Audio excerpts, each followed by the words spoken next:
Hey VC. So I'm actually doing another thrift store run today. My wife went to help a friend pick out a wedding dress, so have a good couple of hours. So Sophie and I are gonna be hitting a few thrift stores. I think we'll see how we do. There's one called Mega Thrift I want to go to. It's in Fontana. I've been to it a few times before, but not for a while.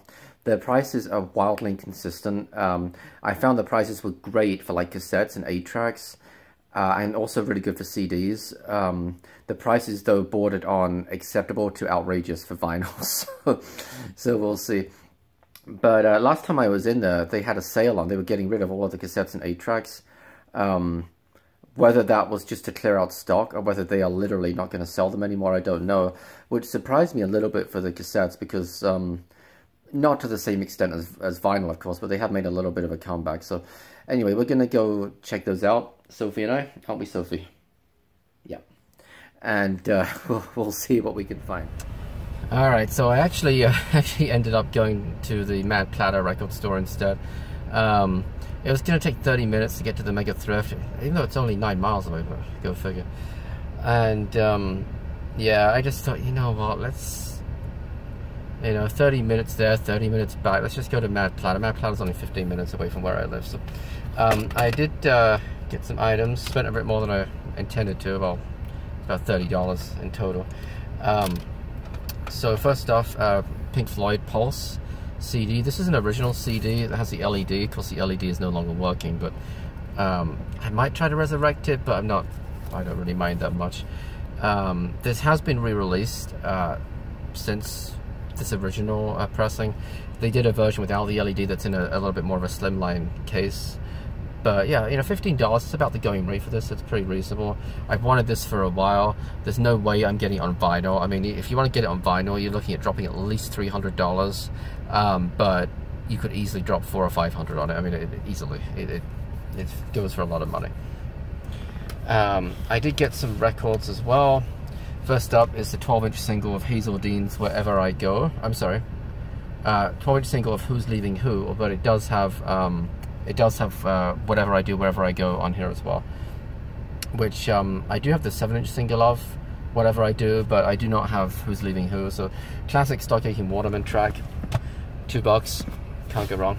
Actually, all the records were $2 each. I got them all from the bargain $1.99 section at Mad Platter. Next up we have 10cc's Greatest Hits. This is probably the record that's in the worst condition that I got. It's still probably VG+. There are a few scratches on the record, but I thought for $1.99 I'm gonna give it a try. I love the song I'm Not in Love. I do not have any 10cc on vinyl whatsoever, so again, for a couple of bucks, I'm gonna, even with a few scratches, I'm gonna give it a try. And the scratches aren't deep, they're superficial. So next up we have Steve Winwood, Talking Back to the Night. I do have, I think Back in the High Life. I do not have this album. Of course, it has Valerie on it, which is all I needed to know, really. So, great track. And again, Valerie is not a song that I have on vinyl. Next up, we have, this is Shakin' Stevens, Get Shaken. I do have another Shakin' Stevens album that curiously seems to have a lot of the same songs, but it doesn't look like this. And I don't think it's the same album, so I'm gonna have to check. But it does have 3 big hits on it. Actually, maybe 4.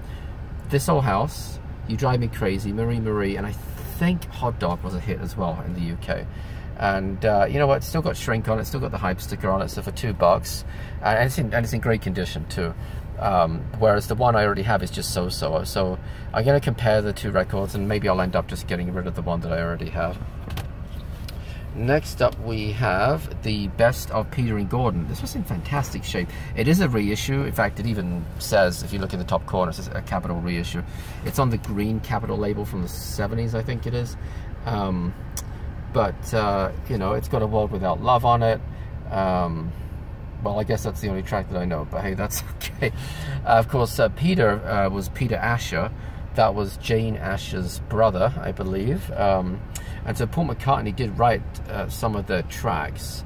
I'm pretty sure he wrote A World Without Love, actually. of course, Paul McCartney was engaged to Jane Asher for quite some time in the 60s. Next up we have Bad Company, self-titled. I do not have this album. I do have, what's the name of the album? With the dice on it. My mind has suddenly gone blank, sorry. But this does have Can't Get Enough. I think I know the song Ready for Love as well that's on here.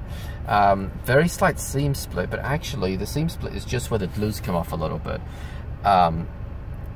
Little tip, don't be afraid to buy records where the sleeve has just come unglued a little bit.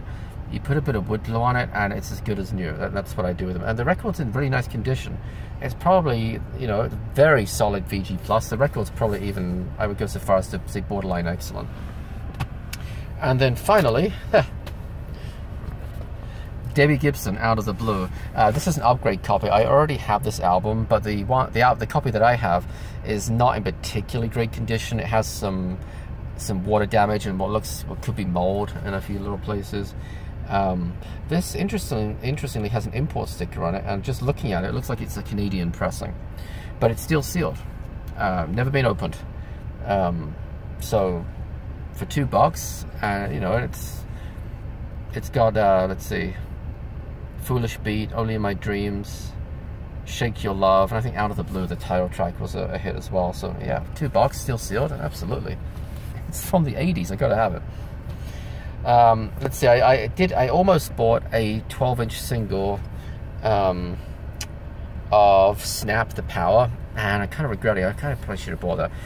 I have the Power though on a bunch of CDs. I mean, it was on every other compilation CD that came out in let's see, would have been what, 1990, I guess.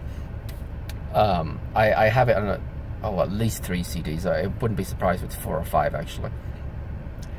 And so I didn't get it, and I'm already kind of second guessing that. It's okay. Yeah, what are you gonna do? So yeah, that's what I got. Of course, the Pink Floyd CD was half of the cost of the whole thing. So I think Sophie and I are gonna put this on. She sat back there. You can see the back of her car seat. We're gonna put this on in the car on the way home, and yeah, listen to some Pink Floyd. So thanks guys as always for watching. Until next time, bye bye. Straight Shooter, that's the name of the Bad Company album. It just came to me. Straight Shooter.